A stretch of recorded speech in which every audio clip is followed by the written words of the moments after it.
பிரியமானவர்களே, இன்றைய காலை பொழுதிலும் கூட இது வானத்தின் வாசல் ஊழியத்தின் மூலம் உங்களை சந்திப்பதில் மிகுந்த சந்தோஷம் அடைகிறேன். என் மேல் இரக்கம் வைக்கிறவர் யார்? எல்லாரும் என்னை உதாசீனப்படுத்தி கொண்டிருக்கிறார்கள். நீ வீட்டுக்குள் வரக்கூடாது, உன்னை நாங்கள் ஏற்றுக்கொள்ள மாட்டோம், நீ புறம்பே இருக்க வேண்டியவன், நீ ஒன்றுக்குமே உதவாதவன் என்றெல்லாம் என்னை ஓரமாய் ஒதுக்கி வைக்கிறார்கள். என் மேல் இரக்கம் காட்ட ஒருவரும் இல்லையே, எனக்காக பரிந்து பேசுவதற்கு ஒருவரும் இல்லையே என்று பல வேளைகளில் கண்ணீர் வடித்து கொண்டிருக்கக்கூடிய அநேகர் உண்டு. அவர்களை பார்த்துத்தான் ஆண்டவர் சொல்லுகிறார், நான் உன்மேல் இரக்கம் வைக்கக்கூடிய தகப்பன் என்று. இன்றைய காலை பொழுதில் ஒவ்வொரு குடும்பங்களையும் பார்த்து ஆண்டவர் வாக்கு கொடுத்து கொண்டிருக்கிறார். இன்றைய காலை பொழுதிலும் கூட ஆண்டவர் நமக்கு தரக்கூடிய நல்ல வார்த்தை என்னவென்றால், ஏசாயா 54 அதிகாரம் 8 இவ்வாறாக சொல்லுகிறது, நித்திய கிருபையுடன் உனக்கு இறங்குவேன். வசனம் இவ்வாறாக சொல்லுகிறது, நித்திய கிருபையுடன் உனக்கு இறங்குவேன். ஆண்டவர் குடும்பத்தை பார்த்து சொல்லுகிறார், தேவ ஜனங்களை பார்த்து சொல்லுகிறார், உனக்காக இரக்கம் தருவதற்கு நான் உன்னோடு கூட இருக்கிறேன். உன்மேல் என் கண்கள் பதிக்கப்பட்டாயிற்று, உன்மேல் நான் இரக்கம் வைத்துள்ளேன்.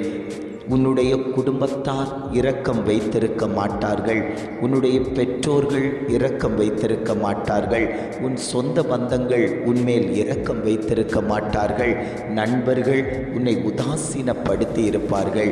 ஆனால் உன்னை படைத்தவரும் உன்னை சிருஷ்டித்தவரும் உனக்கு ஜீவ சுவாசத்தை தந்தவருமாகிய தெய்வம் உன்னை பார்த்து சொல்லுகிறார், நான் உனக்கு நித்திய கிருபையை அளிக்கிறேன். அது அழிந்து போகக்கூடிய கிருபை அல்ல, நித்திய கிருபையை அளித்து உனக்காக நான் இரக்கம் செய்வேன் என்று ஒவ்வொரு குடும்பத்தையும் பார்த்து ஆண்டவர் வாக்கு கொடுத்து கொண்டிருக்கிறார். அநேக வேளைகளில் பாவங்கள் செய்து இடறி போய் விழுந்திருப்போம்.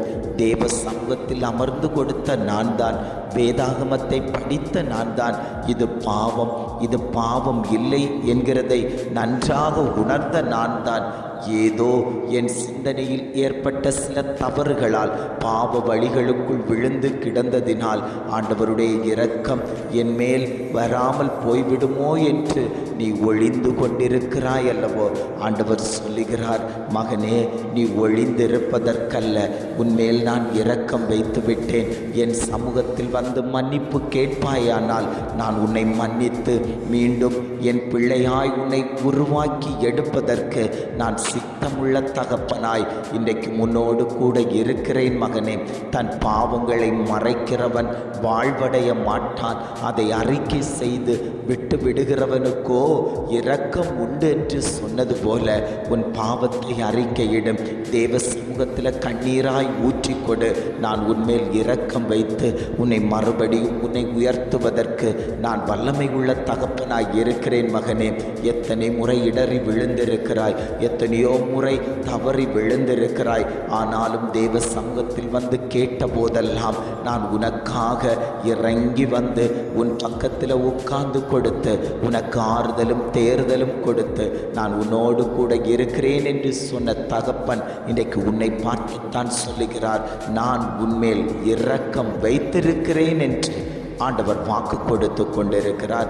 தாவீது தான் செய்த தவறை உணர்ந்தபோது, என்னோடு கூட இருந்த பரிசுத்த ஆவியானவர் என்னை விட்டு போய்விட்டாரோ, ஆண்டவரே, நான் ஈசோப்பினால் என்னை கழுவுகிறேன், பரிசுத்த ஆவி என்னை விட்டு எடுபடாதேயும் என்று அவன் தேவ சமூகத்தில் விழுந்து கிடந்தவனை பார்த்து ஆண்டவர் சொன்னார், என் இருதயத்துக்கு ஏற்றவன் தன் பாவத்தை மறைக்காமல் அவன் தேவ சமூகத்தில் விழுந்து கிடந்து மன்னிப்பு கேட்டது போல நாமும் இன்றைக்கு மன்னிப்பு கேட்போமா?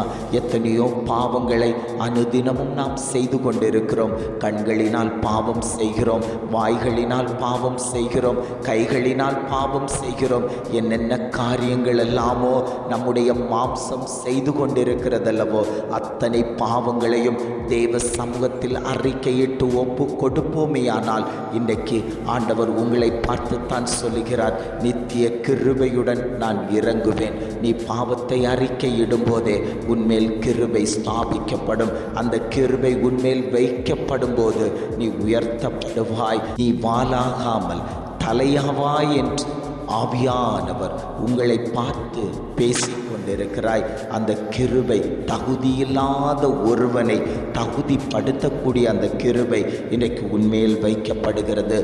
ஆண்டவருடைய கிருபை ஒருவன் மேல் வைக்கப்படுமே ஆனால் அவனை ஆண்டவர் உயர்ந்த ஸ்தலத்தில் உயர்த்தி வைப்பார். கண்மலையின் மேலே கொண்டு போய் வைப்பார். நோவாவுக்கோ கர்த்தருடைய கண்களில் கிருபை கிடைத்த போது அரராத் என்கிற மலையின் மேலே கொண்டு உயர்த்தினாரே ஆனால் ஆண்டவர் சொல்லுகிறார், உன் மேலே நான் கண்கள் வைத்துட்டேன்ப்பா, உன் மேலே நான் என்னுடைய இரக்கத்தை வச்சுட்டேன், நான் உன்னை உயர்த்த சித்தமாக இருக்கிறேன். குப்பையில் கிடக்கிறவனையும் கோபுரத்தில் உயர்த்தி காட்டக்கூடிய தெய்வம் இன்றைக்கு நான் உன்மத்தியில் உலாவிக் கொண்டிருக்கிறேன். நீ பயப்படாத, நான் உன்னை உயர்த்துவேன் என்று ஆவியானவர் திட்டமாய் உங்களை பார்த்தாண்டவர் பேசிக் கொண்டிருக்கிறார். எத்தனை பேர் ஆண்டவரே இந்த வார்த்தை எனக்கு தான் ஆண்டவரே, இந்த கிருபை என் குடும்பத்துக்கு தான் ஆண்டவரே, இந்த இரக்கம் என் பிள்ளைகளுக்கு தான் ஆண்டவரே, நீர் அதை மகிமையாய் செய்து தரும்படி ஆண்டவரை நாங்கள் நோக்கி பார்க்கிறோம் என்று எத்தனை பேர் வாஞ்சித்து அவர் முகத்தை நோக்கி பார்த்து கொண்டிருக்கிறீர்களோ அத்தனை பேருக்கும் ஆண்டவர் சொல்லுகிறார், நீ வெட்கப்பட்டு போவதில்லை, உன் முகம் பிரகாசம் அடைய போகிறது. உன் குடும்பத்தில் இருக்கக்கூடிய அந்தகாரங்கள் விலகுகிறது. உன் குடும்பத்தில் உலாவிக் கொண்டிருக்கக்கூடிய சத்துருவானவனுடைய கிரியைகள் அழிக்கப்படுகிறது.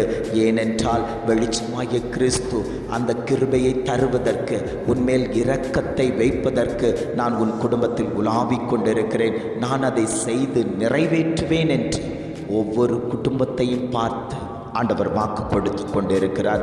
ஜெபிக்கலாமா? அன்பின் பரலோக பிதாவே, இந்த காலை பொழுதுக்காக நாங்கள் உம்மை துதிக்கிறோம், ஸ்தோத்தரிக்கிறோம் ஆண்டவரே. இந்த காலை பொழுதிலும் கூட ஆண்டவர் எங்களுக்கு தந்த நல்ல வார்த்தைகளுக்காக நாங்கள் உமக்கு நன்றி செலுத்துகிறோம் ஆண்டவரே. நித்திய கிருபையுடன் உனக்கு இறங்குவேன் என்று அழகான ஒரு வார்த்தை தந்தீங்களே ஆண்டவரே. அந்த நித்திய கிருபை என் குடும்பத்தில் அபிஷேகமாய் அது இறங்கட்டும் ஆண்டவரே. உம்முடைய கிருபை எங்கள் மேலே வைக்கப்படட்டும். உம்முடைய இரக்கம் தயவு எங்கள் மேலே ஊற்றப்படட்டும். நாங்கள் ஒன்றுக்கும் உதவாதவர்களாக இருந்தாலும் கர்த்தருடைய கிருபை எங்களை புடமிடப்படும் போது நாங்கள் தைரியசாலிகளாய் பலசாலிகளாய் உமக்கென்று எழும்பி ஜொலிக்கக்கூடியவர்களாய் கர்த்தர் எங்களை பலப்படுத்தும்படியாய் நாங்கள் ஜெபிக்கிறோம் ஆண்டவரே. நீர் அப்படியே செய்து விட்டதற்காய் ஸ்தோத்திரம். உம்முடைய நாமம் மகிமைப்பட்டு விட்டதற்காக நாங்கள் உமக்கு நன்றி செலுத்துகிறோம் ஆண்டவரே. இம்மட்டுமாய் நடத்தினீர், இனியும் நீர் எங்களை வழி நடத்தும்படியாய் நாங்கள் ஜெபிக்கிறோம். எங்களை தாழ்த்தி தருகிறோம். துதிகன மகிமை எல்லாம் உமக்கே செலுத்துகிறோம். மீட்பர் இயேசுவின் மூலம் ஜெபம் கேளும் நல்ல பிதாவே. ஆமேன், ஆமேன்.